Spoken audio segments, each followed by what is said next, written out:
It's my pleasure to welcome Matthew Weinzierl to the podcast. He's written this fascinating book called Space to Grow. And I've not verified this, but I think I'm the first buyer in the UK. I was waiting for this book to come out, and I got my copy the first second it was available on Amazon. So, this book has made a huge impact on my dissertation, Matthew, and the way I think about market formation.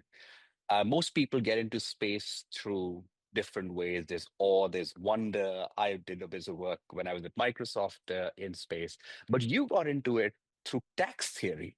Tell us more about that. Thanks, Akash. And let me just say, it's such a pleasure to be talking to you and to know that I have a fan reading the book and using it as part of their research in the UK. It's a delight to be with you and to your listeners and hopefully inspire more and more people to get engaged in the space sector. That's part of what I'm hoping to do. So to your question, yeah, I am trained as an economist. That's what my doctorate's in, and I teach at Harvard Business School.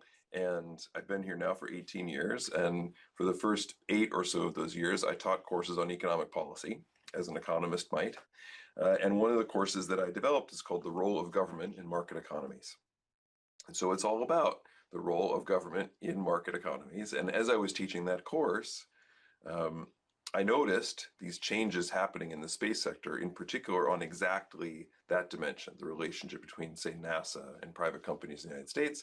So as an economist interested in how the government works, I got interested in what was happening. I started doing some research, talking to lots of people, and I realized that it was just an endlessly fascinating area to understand. And as an economist in particular, in at least 2 ways. One is the way that I just described, which is how is this relationship between the market and the government changing? And that's really what I focused most of my attention on. Most of the book is about that. I now teach a course at HBS on exactly that.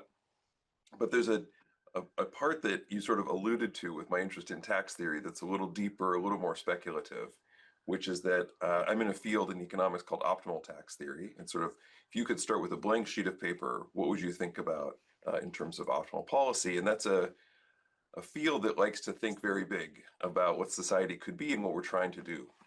And space provides this potentially unique opportunity for humans to think from a blank sheet of paper about how we're going to do society in the future. And this might be thousands of years from now. I mean, I'm not forecasting that next year we're going to be writing up new constitutions, but I think in the end we will end up in that place. And that's just a fascinating and exciting thing to be a part of. It's wonderful, and the way you talk about the role of government is very interesting. You bring up concepts of decentralization and centralization, the way we should think about it. So, could you walk us through why these concepts matter in the way we Mm-hmm. understand space? Great. That's such an excellent question. And I think it's a really important one. We actually structure the book and we start the book around one of the biggest ideas in economics. It's got this big fancy name called the first fundamental theorem of welfare economics. Yes, yes. Right. And that theorem basically just tells you that under certain conditions, the market equilibrium is efficient. And for economists, the reason that's so important is that it helps us understand why what we see in reality, what the fundamental basis of that is. Namely, we see that markets, when you structure your economy through markets, it has this amazing ability to efficiently allocate resources and drive innovation and improvements, kind of with nobody directing it in that way, going back to Adam Smith's classic invisible hand metaphor. And that idea is fundamentally about decentralized action, people taking action based on the information that they have, that they know better than anybody else, because it's about the life they're leading and the industry they're in and their specialty. And then the market having this ability to aggregate that information, synthesize it, and turn it into incentives for other people to take actions that benefit all of us. Now, of course, it doesn't always work. The market has lots of imperfections. There is a role for the government for sure, and that's partly why I teach the courses I do. But the space sector began for good reasons at kind of one end of the spectrum, which was very much government-led, very centralized. Right. And so what we've seen in the past 25 years now is this layering in, this mixing in of the decentralized market forces, and that's led to so much of the excitement and the growth that I'm sure brought you into the sector too. Yeah, and I love the way you frame this not as something government versus the private sector, but there Right. is a role for both. So could you tell speak Yeah, more to it? that's great. And yeah, exactly. And I'm eager to hear your thoughts too, because I know you study the formation of markets and the role of government in the formation of markets as Right. part of that. And I think, it's so funny. I get asked often, like, should we be resisting kind of the privatization of space? And I always try to push back a bit and just say, I think we have to be very careful. This is not the privatization, it's the commercialization of space. Government is still a huge player in space. It always will be because national security, science, other things that really the market is not particularly well set up to manage, the government's space is deeply connected to them, so the government will always be in the space sector. And even more prosaically, a lot of the funding for even some of the most successful space companies today is from the public sector. So it's not that the government's role is diminishing, it's just changing. We're just getting to a place where, like on Earth, the government focuses in the best case on the things that governments do better and the market focuses on the things that markets do better, and together with that kind of specialization both sides can benefit from the relationship. I'm sure you're finding that in your studies too. Yeah, I'm also finding I started my research, reading broadly, but also your papers that you've written. This is the book, Mm, the first book that I was eagerly waiting for, but you've written a bunch of papers in economics also. So mm, I started there and I was just fascinated by COTS, which we will talk yeah. in a bit about. And then I looked at what would the commercialization of space look like without COTS. And I Mm, just found ooh, it really, really hard to imagine like any of these companies like being able yeah. to achieve what it was. But you defined like three really important ways in which this commercialization took Mm, place. The market needs to be tempered, the market needs to mm, go through the entire. Could you walk us through that framework and maybe sure. just give a high level overview of how people should think about it? Sure, and this is going to get a little wonky on the economic side, so I hope your listeners are game for that. The theorem that I mentioned, this first fundamental theorem, this Adam Smith invisible hand idea, let me just say it once more because it's kind of important actually what it says. It says under certain conditions, the equilibrium of the market economy is efficient. Okay, so there's a lot to an economist's ears, there's a lot buried inside that statement. The first, and it structures, as you said, sort of the three parts of the book, the way we think about governing this space economy in sort of three steps. The first step that we call establishing the market. Right. So as we said, there's a lot of gains to be had from bringing market forces into space, from the competition and the price mechanism and the profit motive and all the things that really only markets can do. And that's the big change we've seen over the past couple of decades. And so the first step is establishing the market. And that's, when your listeners who are familiar with space a bit, that's what they've heard about, basically. They've heard about companies Yeah. like SpaceX and Blue Origin and Rocket Lab and Stoke Space and all these other companies that are trying to bring market forces into the space sector. Um, but if you think about that theorem a little more carefully, the first part of it is under certain conditions, the Yeah. market is efficient. And so you don't just always get that efficiency. It's not a free lunch necessarily. You have to be a little bit thoughtful about it. And in particular, there are times when the market will not deliver it. And we're also all Mm. familiar with those things, pollution externalities, other sorts of spillover effects, imperfect competition, where there's market power for some firms. And so the second stage that we talk about is refining the market. How can we make sure that the markets are working as well as they can to deliver these big gains? And then the third part is that if you think again about that theorem, it's all about efficiency. It's all about either the Mm. market gives you efficiency or you can refine the market to get efficiency. And of course, we have goals other than efficiency in society. We have lots of goals that are very important to us. And so the third step is to temper the market to make sure that as we bring in these market forces, we're actually consistent with our broader social priorities. Yeah, fascinating. Many people think that like the seeds of commercial space formation existed from the 1980s. We had Yeah. Aryan space in Europe, but we don't see any like serious company emerge for a while. In fact, the Mm, entire industry looks like a litany of failures.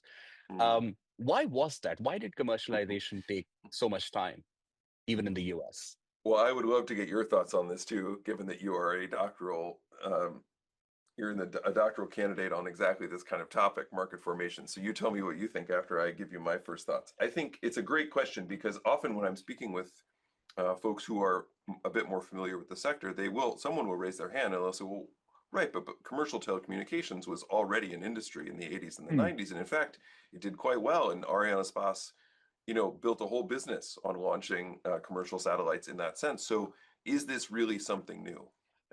Why is it new? And I think everything we've just said kind of hints at what's the underlying problem, which is that the mm, United States is and has been the world's leading space power for decades now. It's where the most money gets spent. It's where the frontier technology is developed. And even though American presidents and others in the American sort of power structure were interested in building a commercial space sector since the 1980s, Ronald Reagan, it won't surprise anybody, was very interested in the private sector aspects of space. The way that what NASA was focused on in that era was the space shuttle and the International Space Station. And in fact, those programs were kind of running into some inefficiencies and some troubles, in part because they were this more centralized model, but they were given priority. And in fact, they were explicitly by law given priority in launching satellites for the national security side in the United States. And that soaked up so much of the potential capital that it was just impossible for the private sector companies to really make a go of it in the United States. That actually opened up some room for non-US companies to build businesses. And what really changed then in the early 2000s with the COTS program that you've mentioned is that the American government started welcoming in a more serious way the commercial mm. side into the market, and that created these knock-on effects globally. I don't know if that's consistent with how you see the industry evolving, Karsh.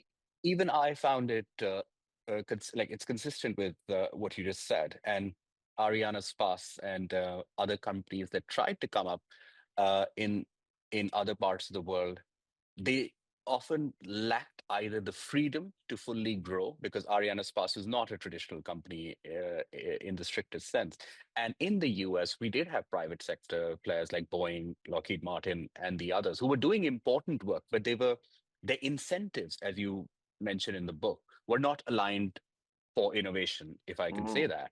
yeah. And the cost plus contracting is, at least when I went into it, I went in cost plus is always bad.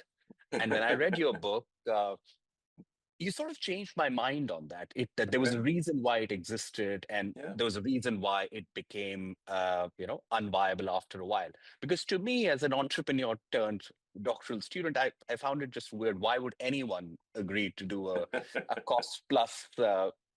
But walk us through this. Yeah, I'm so glad you brought that up because you're absolutely right. Uh, it's a great point you make that not only was there the crowding out of the private sector that I was talking about, but the private sector that did exist, which of course was extensive, continues to be extensive, the sort of legacy prime contractors, they were working with NASA in a way that did not encourage them to build up their own commercial sector. And so there's a couple of features to that. One is, and then these all were changed under this COTS contract we keep referring to, which for our listeners who may not be as familiar was a commercial orbital transportation services contracts in the mid 2000s that NASA developed as a way to spur private sector space activity after the space shuttle had its second major accident. And it looked like the US was really in a moment of inflection and crisis in the space sector. Okay, so what did it change? The first thing was exactly this shift from cost plus to fixed price. And I mean, look, this is a really important point that it's hard to imagine exactly why a cost plus contract where you just get reimbursed for whatever your costs are plus some margin would incentivize companies to, be particularly efficient or kind of serve the needs of their government customers particularly well. And I think that there's a natural, reaction in that sense. On the other hand, we're talking about space where like things can be extremely difficult, never having been done before. To get a company to allocate the human resources, the financial resources, and so on to a project like that, if they bear all the risk, it can be kind of hard to convince a company to do that. And so that's, I think, where the cost plus contracting comes from. It's like we need somebody to do this. If we try to do it inside the government, that has all of its own inefficiencies. Maybe we can work with the private sector. There's a bit of implicit competition. If Boeing doesn't do a very good job, we can go to Lockheed next time. But it doesn't put all the risk on the private company's desk. And And so I think that makes some sense. And it's funny because, you think about economics. I mean, even, I often talk about with my students we talk about the power of markets and profit motive, but inside firms, we don't really use that mechanism very much, right? So when Hmm. your boss contracts with you to do some work, it usually doesn't happen that your boss says, well, I'll pay you, I'll give you a certain amount of money and like you do this job, and if you don't do this job well, I'm going to give it to your other worker. There's a salary, you have a contract. It's an ongoing relationship. It's not sort of a pure market. So, anyways, um, that was the first thing. The second thing, after the switch to fixed price contracts, where I pay you a certain amount of money to do a job that I need you to do, um, because you switch that mechanism, you don't need to have as much oversight as you had before. So typically when companies were contracting with NASA would have a great deal of oversight over their operations because of course they're getting this cost plus payment. They don't have a lot of incentive to keep costs down. And so NASA would be very much kind of in their operations. Once you're doing fixed price and the incentives are on the company to be efficient, you can step back a little bit as the government agency. And then the third thing, which maybe is the most important, it's the one you pointed to, I think, which is this idea that NASA under COTS decided to be just one customer among many. So Yeah. they said to the private contractors, look, yes, build this for us, but build it with the idea that you're going to sell it to others. It's not just Mm. for us. And you can imagine we can all imagine how that changes the way that companies think about what they're building. Right. There's incentive for entrepreneurs to build, like, Yeah. there's something to look forward to rather than um, governments sort of defining the architecture. And you talk about Right. how the role of governments became a lot more consultative in this new world Yeah. that was unleashed. And I also find this uh, surprising and interesting in ways that I find both Democrats and Republicans sort of converging on this idea, which doesn't happen very often. And in the book, you sort of explain like Obama's speech, and before that, Bush seemed to be an advocate as well. And this Yeah. history of different political alignments taking place was amazing. Switching gears, what is the role of, say, Blue Origin and SpaceX in the Mm, commercialization of the industry that we take? yeah. Because to me, it was fascinating that these are companies, very large companies, but also they're shaping the way we all understand about Mm, the commercial mm, space. And in the book, you explain both companies really, really well and in depth. mm. Thank you. Yeah. So I think there's so much to be said about each of these companies, and for listeners who are interested in learning more, there are great books out there about both Elon Musk and SpaceX, and then about Jeff Bezos and his dreams in space and how he's tried to make them happen.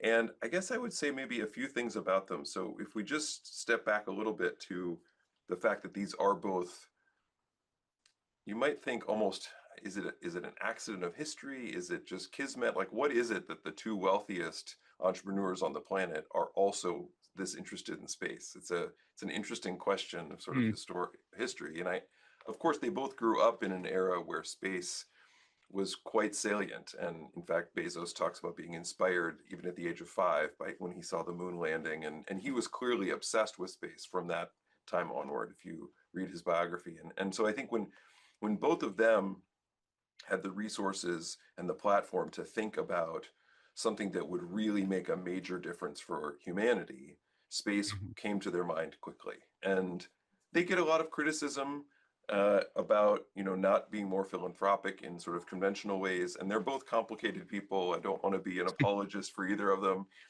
But I think that if you were to ask them, they would think that what they're doing is in part sort of a modern or a different form of philanthropy, that they are trying to do something for the benefit of humanity in a big way. Now, they may make money along the way doing that, so there's lots of complications. But I think that's the first place to start because the space business is this interesting mix of it's becoming a more normal business where people try to make money and there's a commercial side and there's market forces, but it's also got that inspiration, that big think at its heart that draws talent and capital and passion in a way that a lot of other industries don't. So I'd start there.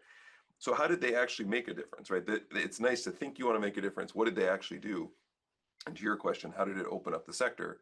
Well, they both, I think, quite quickly saw that to do anything in space, the first thing you have to do is get there. And so Mm. if we can bring down the cost of getting to space, that will open up opportunities. And that was primarily about making rockets, um, more efficient or cheaper. Mm. And so SpaceX in particular has done really quite remarkable work over the past couple of decades to bring the costs of launch down by something like 90% relative to before they got into the market. And if their new Starship ends up working the way that people hope and that they certainly are predicting, they'll bring it down another order of magnitude so that the cost of launch will have fallen by something like 99% from the pre-SpaceX days Yeah. to the 2030s. And as you can imagine, as all of your listeners can imagine, that really opens up opportunities for doing more things in space. Yeah. And both companies also seem to be fairly different in their approach. So Yeah. how was Blue Origin sort of very different from SpaceX? Yes, and this is it's so great. I was just teaching a session on this yesterday about Blue Origin because it's a great unknown yet how this is all going to turn out. So Blue Origin, when it was founded, it created this slogan called Gradatim Ferociter, or step by step ferociously in Latin. And it created a corporate shield, which included as part of the shield a tortoise as a reference to the tortoise and hare story.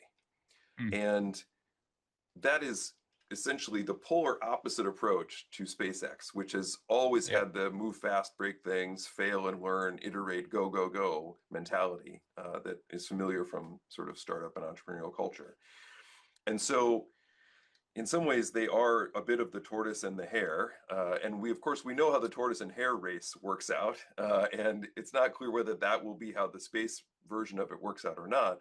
But interestingly, the first few phases of it, I guess, very much look like the first few phases of the tortoise and the hare story, in the sense that the Mm. hare SpaceX has raced out incredibly far ahead of Mm. Blue Origin, the putative tortoise. Um, SpaceX has launched, I forget the total number now, but it launches more than 150 times a year now, which Mhm. is just mind blowing relative to the not so distant past in space history. Blue Origin has launched a few times of its new rocket, New Glenn, which is going to be eventually a competitor to SpaceX's dominant rockets. But Blue Origin, has gone through various phases of its corporate life cycle, and I think it really does have this view that it's working on things for the very long run. It wants to do things that it thinks will pay off on Mhm. horizons that the market might not otherwise support, but that with Jeff Bezos's funding, it can afford to support. Um, and it's been adopting some more SpaceX-like habits of competing more often and bidding on more contracts. But we'll see how this all works out. I think, everybody in the sector, I would say even folks at SpaceX, believe two things. One is this: we're at the beginning of the space sector and the beginning of this Mhm. growth. So, well, it's useful and maybe natural to think of all these folks as competitors. In a very deep sense, there's a lot of room for everybody to win. Positive sum outcomes Mm. here. And then the second is that competition is actually good. So having a bit of that competitive pressure would be good, certainly for Blue Origin, but good for SpaceX. SpaceX, I think, Right. would be even better if as there are more people nipping at their heels. Yeah, I found this part where you quote Elon Musk in the book fascinating, that Yeah, he wouldn't press the button even if he could to get rid of Blue Origin, which was very surprising because I thought that right. they are at each other's throats on Twitter and uh, other places, but maybe the space Yeah. industry is large enough. But do you think so, or is it Mm, even today? It's largely SpaceX and yeah. others, and to some extent Blue Origin. What happens to the smaller players? Do they have an opportunity? Yeah. No, it's an important question.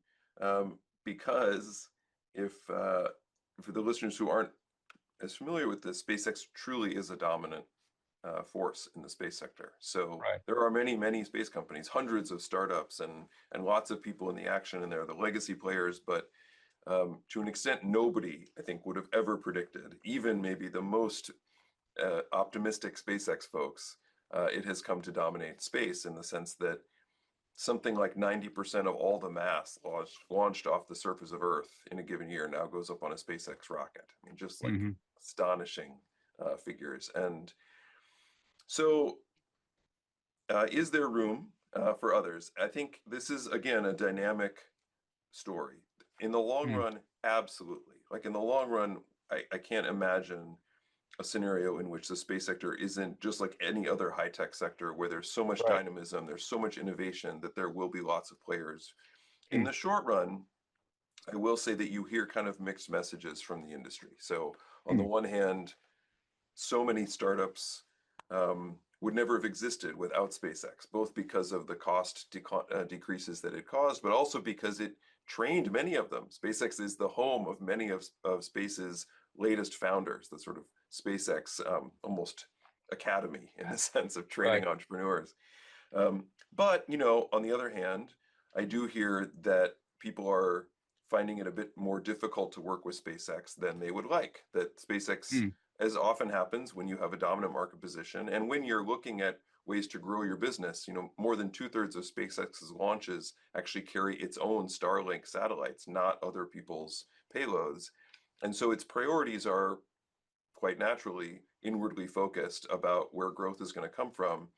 And because they are such a dominant player, that can make it harder for other people to break in and do what they want to do. So that's why you do see this energy among competitors like Rocket Lab, which just announced another big deal yesterday, I think, mm. to play in maybe the smaller and medium launch market where SpaceX isn't playing quite as big a role. And I think we'll continue to see that as the sector grows. More and more people find their niches in places where SpaceX is not a partner that as many people are excited to work with. Yeah. Yeah. As an economist, how would you answer skeptics who say regulate the hell out of anyone who becomes dominant? Yeah.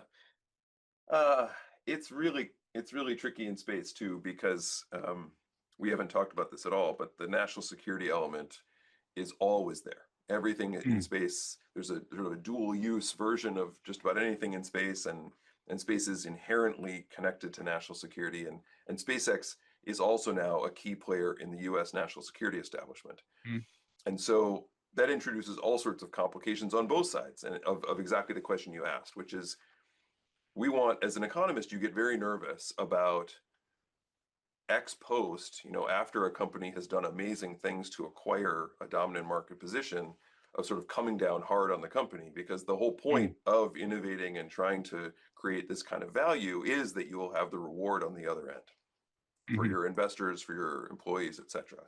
And so you want to be careful about the incentives that that provides, and that's not just because of the benefits that those companies can bring to the markets, but even to the government. So the government's ability to do things in space, whether it's national security, basic science, other public goods, is increased. We are able to do those things more cheaply because of the innovations of companies like SpaceX. So it really is that innovation is a benefit to all. On the other hand, dependence on these monopolies is, or these dominant players can be extremely um, unsettling, especially when you layer national security in. And mhm, so there's a natural drive to say, well, who's sovereign in this situation? Is it the state or is mm, it the company? And I hear that all the mm. time. Like, can we really allow our national security or even just our space sector to be controlled by just a couple of actors? And I think there's a natural response to no, we can't let that happen. But Mm, as an economist, and where we come out in the book, me and my co-author Brendan Rousseau, is that what we would imagine being the right strategy going forward is not to try to slow down SpaceX. That has really big costs for all of us, but instead to try mhm, to speed up the people who are going to challenge it from behind. And mhm.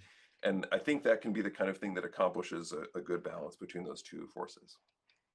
I haven't asked much about, but Brandon, but do you want Yeah. to tell our listeners how did you both form this partnership? Like, Yeah. was he one of your students before?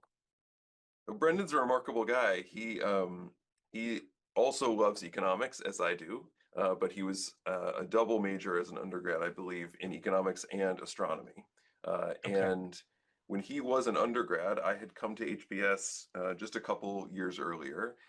He wrote to me as an undergrad saying, "I'm really interested in space economics," and I Googled to see if anyone else if anyone's doing this, and your name came up, which often happens. There aren't that many space economists yet, so I still Mhm, get some outreach from people who find me that way. And he sent me his senior thesis for college. And mm, that was how we first met. And then he went off and worked in the private sector and then also in the public sector on space. Um, and then a few years later, I was looking for a research associate here to help me mm, on my space research. And he got back in touch. We met, and he came to work with me here at HBS. And then he was here for 3 years. And so we wrote a lot of case studies. We developed this course together. And Mm. then before I knew he was going to move on at some point, but before he did that, I thought we've got to consolidate this in something that we can share more broadly with the world and try to Mm. inspire more people to get excited about space. And so that's where the book came from. He was an amazing thought partner and in all of those activities, and especially in the book. And now he is off at Blue Origin on their Mm. strategy team. And so fortunately, sometimes we can still do appearances together, but of course he has to be careful about some of the things that Yeah. some of the questions he answers. Yeah. Yeah, yeah, 100%. Why do you call space a place? Hmm. Yeah, so and I we do say that in the book at a couple points that fundamentally it's important not to think about space as an industry or a sector or technologies, but just as a place, as a geography, Mm. really. And this is Mm. not unique to us. I remember hearing this at various points at space conferences when I was first learning about the sector. This is something people inside the industry have thought about for some time.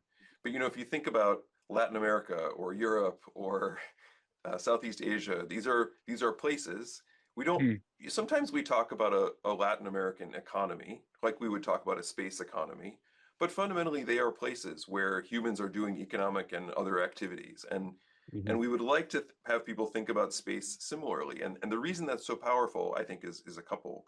One is pretty pragmatic, which is as space becomes a more commercialized place, a more normal place, we're going to need the talents and skills of everyone.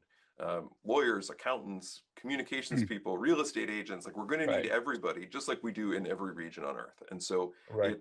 it opens up the aperture. You don't have to be a rocket scientist. I'm Mm. not a rocket scientist, right? When I got excited about space, I knew that's not how I was going to contribute. Well, is there something I Mm. can contribute? And that's really true for everybody. And then the second, and this is a little bit more back to your first question about how did a tax theorist get interested in space? I get questions all the time about why are we imagining settling space or investing all Mm. this time in space when Earth has so many problems? And it's a totally Yeah. reasonable question.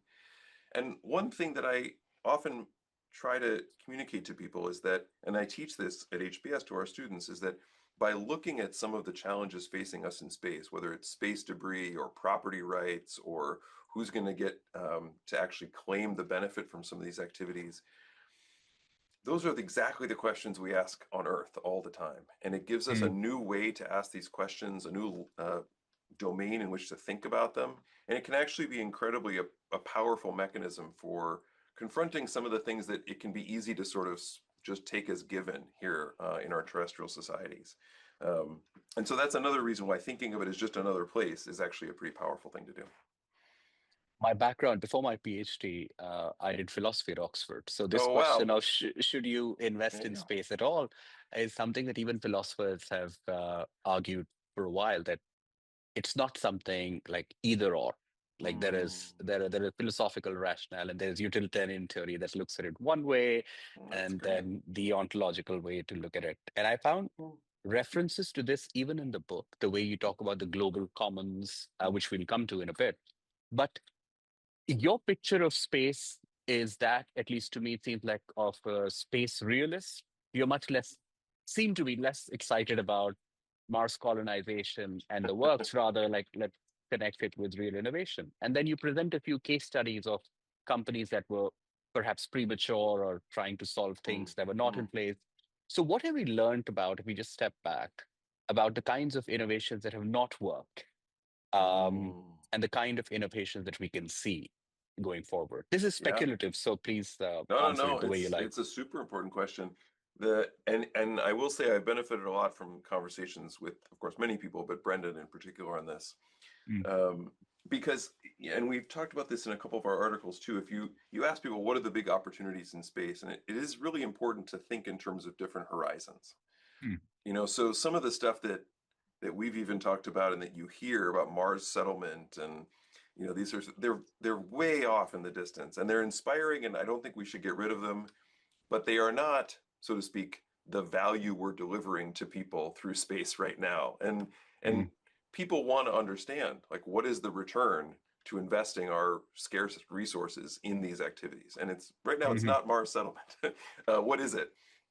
And for the next, 5, 10 years, it's primarily about data. It's about data through space, data from space. So people have probably heard of the Starlink internet constellation. There are other internet constellations going up, and the idea that an industry that was mostly about satellite communications and then satellite television is now also about satellite internet, and how that, we hope, will unlock all sorts of even innovations and applications we can't quite foresee today, but that, as Mm. throughout all of history, have stitched people together and created tremendous value through faster and better communication technologies. That's here right now. And Mm. Starlink is actually a remarkably successful business for being as young as it is. And Earth observation, so people who care a lot about environmental challenges or who are worried about um, natural disasters and other things that we can see much better from space and monitor much better Mm. with satellites. There's a growing industry to use technology from space to do that better than we've ever been able to do before. And so it really spans a wide range of value creation, um, even today and in the next 5 to 10 years. And then when you look out a bit further, I think you get to the technologies you were asking about. So not the things we haven't tried yet, like Mars settlement, not the things we know that work, like internet constellations, but what's kind of in between where the technology maybe isn't quite there yet. Someday it will be. Mm. And then you get into things like manufacturing on commercial space stations, where we've tried to build a few things using the microgravity environment of these stations, whether that's pharmaceuticals or fiber optic cable or human tissues. um, and some of those technologies have worked a bit. Some have not panned out as much as we'd like. As costs come down and technological capabilities go up, I expect more of them will start to work. And then there's things like asteroid mining or lunar mining that you were hinting at, Mm. where there have been a couple generations of companies trying to make it work. Technology is not quite there yet. Sometimes the regulations weren't quite there. But again, we keep chipping away at them. And at some point, in the next several decades, I anticipate that more and more of these will start to pay off. Yeah. And in the way you talk about in the book and your articles is like failure seems to be a recurrent theme. Different companies handle it differently, governments handle it differently. Um, but certain failures tend to push companies forward, Hmm, and certain hmm, failures of the other kinds tend to push companies like just hmm, backwards.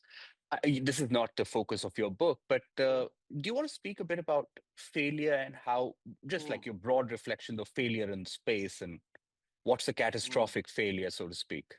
Yeah, that's a great question.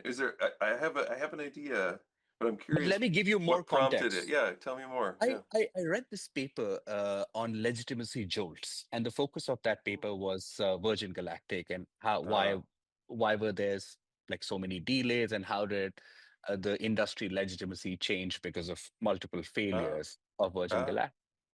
And what I'm writing a paper mm, on is legitimacy resilience, that SpaceX also failed quite mm, badly yeah. once, twice, thrice, and the fourth time it succeeded.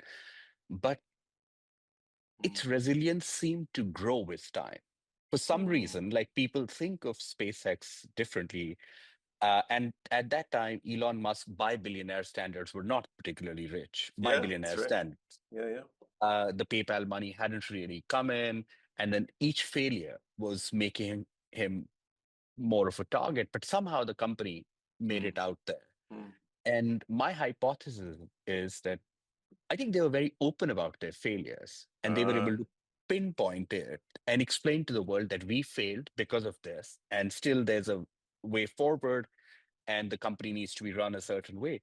I think this built some amount of credibility. So what mm, happened with certain companies was that they were not able to explain their failures in time, and others mm. said that it's part of the learning circle. This is what we learned, this is what we move forward, and then they delivered. But this is, I mean, you're the expert. I'm still learning about it. I like that theory quite a bit. It certainly resonates with how people in the sector talk about the companies Mm. they admire, right? Mm. So when people talk about why they believe in companies trying to do sort of the impossible, transparency is a huge part of it, right? Mm. those that lay out their technological roadmap in a way that the mm, technical experts can actually appraise, right? And those that seem to understand, just as you said, well, yes, mm. this was the point of failure, but don't worry, like as you can all see, we can fix that point of failure, and here's the path going forward, tend to attract the most support. What strikes me about it, this is a little bit tangential maybe, or orthogonal, but it's in some ways closely related, is this a similar story of failure at the large scale in space. So, Mm, if you think about the space sector since 1957, since Sputnik, mm, that first decade was just achievement after achievement. And there were risks taken and there were failures along the way, but there was such a push to make things happen up to the moon landing that, we remember it as this glorious decade. And then the subsequent several decades of kind of not exactly stagnation, that's a little bit harsh because there were, bureaucracy, right, exactly. And there were amazing invasion, achievements, right? But then it ended in these, at least in the United States, in these shuttle crashes, especially in mm, 2003, the second one, where there was a sense of failure in I think a mm. similar way to you're saying. Yeah. And and how did NASA retain its legitimacy throughout this? I mean, partly it has amazing goodwill because of all of its achievements and its obvious motivations are really admirable, and it achieved other things along the way, the Mars rovers and other things that kept that goodwill going. But I think also it learned from its failure in the similar way you're describing these companies. So the COTS program that we were talking about, it's clear that NASA did see, in fact, that despite all those successes in its early years, it did need to pivot and it needed a new approach. And Hmm. and though it was a difficult internal battle, it's not really even over, to be honest. There's still folks that are worried about this commercial push and whether it's going to pay off. I think that flexibility was a key part of it, and of retaining that legitimacy. And NASA, in many ways, is a remarkable organization if you think about how, in the grand scheme of things, how quickly they did pivot to a model that welcomes in a completely different approach. And I think that's true of a lot of the space companies that you mentioned as well, the ability to change tactics when it's needed. Yeah. Yeah. Thanks very much. Definitely going to factor in the Challenger program. Very useful. Um, if we just turn our gears and talk about future commons. So the Yeah. book also addresses like as an economist and philosopher, how should people think about some of the problems that exist on Earth, but are also likely to Mm, come up in space economics and the works? How should people today think about the problems in future? What are some things that challenges mm. that might come in our way? And you mean things like space debris or property Space rights or, debris. yeah. Yeah, yeah, yeah. Yeah. Uh, this is a fascinating topic because I think as an economist, uh, we are trained and we are drawn to forces of self-correction Hmm, in many cases. So markets are inherently self-correcting in hmm, many standard cases. And so there's a tendency, I think, for us to look for ways that if there is a big loss, right, if there's a big cost coming up down the line, people will try to find ways to avoid it. There's a sort of emergent solutions and order. And so uh, I think that can sometimes make us as economists sound a little optimistic or Pollyanna about big challenges. And so I often get asked by people, you hmm, know, how is this going to work out? It doesn't seem like this is going to work out. It seems like humans are pretty bad, actually, at managing hmm, some of these tragedies of the commons or other hmm, things, inequality, because they see evidence of it on Earth. And climate is often mentioned as one of those, but also just general inequality and how hmm, are we not going to replicate those problems in space? And I can't guarantee that we won't. Obviously, humanity has lots of trouble sometimes getting their arms around these things. What I will say is that paradoxically, perhaps, the relatively small number of actors in space, um, I think, is some hmm. reason for hope. So if you think about a lot of Okay. economic theories on this, but also just I think a lot of our personal experience, if there's just a few people or a few actors for whom the stakes are the highest, and they kind of are deciding the direction in which this area moves, they have a lot of incentive to figure out ways not to screw it up. And so if we think about space debris, who are the biggest losers from space debris? I mean, of course, all of us would lose tremendously from losing access to these technologies, but from a financial standpoint, there's only a few major satellite constellations out there in space. There's only a few governments that have really extensive satellite networks in space, including national security. None of those actors are um, blind to the risks of space debris, and in fact, they're all quite worried about what that could mean for them. And so, as we learn more about whether we're in a danger zone or not, I think you're going to see more and more efforts to get a handle around that. Whether we get there in time to prevent the disasters, that's always the question with things like this, but I think we have some reasons for hope. Yeah, absolutely. Um, do you want to talk a bit about your Harvard Business Review article, which went quite viral last year? Why every company needs a space strategy, and a bunch of you wrote it. So talk to us a bit about it. Oh yeah, that's great. Thank you so much for asking. Yeah, so this was a joint project with a whole group of folks at HBS. So Raj Chaudhry, who's actually moved on from HBS now, but also professors Tarun Khanna and Alan McCormick, who are still here at the school, and then me and Brendan Rousseau. And the idea was, as the title tried to communicate, that space is really not, we hope, any longer just about companies that think of themselves as space companies. That in fact, Mm, all companies in the future will be space companies, just like all companies are tech companies, or all companies are mm, AI companies, or whatever the latest yeah. version of that is. And in some ways, this is already true in the sense that I think every company on Earth uses GPS in one way or another, and that's a space technology, much less satellite technologies more generally. But it's something more ambitious than that, the idea, which is that whether it's using data from space in the near term or using the capabilities of space for manufacturing and resources in the somewhat longer term, or whether it's building actual markets, being part of the markets being built in space in the very long term, everyone in their businesses and their organizations can think for themselves, how might we use space, right, to Mhm. deliver more value to our customers, to deliver more rewarding careers to our employees. Um, and it doesn't take a lot. I mean, when I first started getting into this, there weren't many economists thinking about space. Um, and that meant in some ways that the barriers to entry were very low, right? I started going to space conferences and people were excited to talk with me about Mm. why this mattered. And so that's really true at many companies. Anyone listening to this podcast, you can be the space person, right, in your company or your organization who just gets a little more expert on this and starts thinking about these questions as part of what you do. And that is really the key, we think, to unlocking the potential of the space sector, is to get more and more people in more sectors thinking about how to integrate it into their everyday work. And space also has this weirdly unifying factor. Mm, That instance in the book when the US and Russia are cooperating yeah. on the space station, and looking at the current political landscape, we don't need to Mm, comment on specifics, but to me at least, in living in the UK, it seemed like for a brief moment the world forgot about all its differences when those four astronauts returned mm, safely from Earth. So do you see this like as space strategy becomes company strategy and there is a space person there? People will potentially find a way to cooperate despite their differences. Does history yeah. suggest that at all? I hope so. There's a footnote, I think in chapter 12, maybe, of the book, Hmm. Yeah. um, on an idea called doux commerce, or gentle commerce, or sweet Yeah. commerce, Yeah. which you, as a philosopher, you will know this, goes way back to Montesquieu and maybe even before. Um, this idea that commerce can bring people together, or a way that I sometimes say it to my students is, you can create value even with people with whom you do not share values.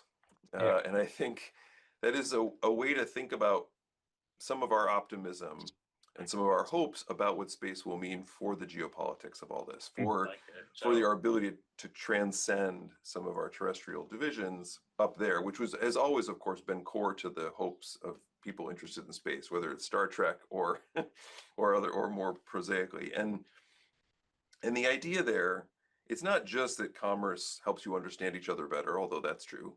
I think Mhm. it gets back a little bit to your previous question, which is if we're creating this giant benefit, this enormous value together up in space, getting along is really worth it to all of us. There's a huge incentive to try not to screw it up, basically, by being Right. too fractious. And so that's again a bit of an optimistic hope, but I think it's actually helpful for us to talk about it that way because if we just assume that it's not going to end up in that positive place, that might be a bit of a self-fulfilling prophecy.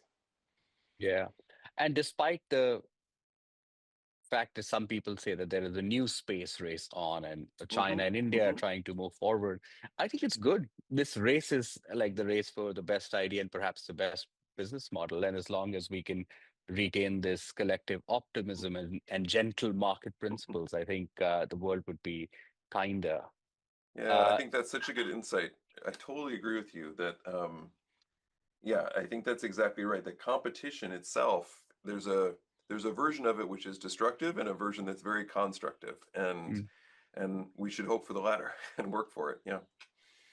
Yeah, last year there were a bunch of Carmen Fellows. It's like a fellowship program for Yeah. space leaders who were here, and I taught a guest lecture Ah, there. And I was trying to explain, like I'd read your book, so I was explaining some of the principles and my insights, and I was just almost mesmerized by seeing a room filled with astronauts, space leaders, commercial leaders from different parts of the world, many from countries that do not like each other, but really unified on this common element. So space gives us hope. Space is a place, and space to grow, I think, is as much a philosophical call to action as it is a business one. Matthew, is there anything I should have asked you that I didn't, or any parting words that you have for our listeners? uh, I think you've asked such great questions. We've covered so much territory in a pretty deep way. I would just reiterate maybe that you and I both found space in the middle of our careers, and I love the fact that space is attracting young people and people who have already developed their specialties and they're finding their own ways to fit into it. And so I would just encourage anyone listening out there who's excited about the potential to get involved in space to think about the niche role that they could play and how they could be part of it because it's been such a wonderful experience for me getting involved in this sector. I'm sure it's been true for you as well. And the more the merrier. Everyone is welcome. Thanks again for doing this, Matthew. Your book is exceptional, and I recommend everyone to check it out. Get a copy and save this one for the times to come. Can't wait to see you soon. Thank you so much. What a pleasure to join you. Take care.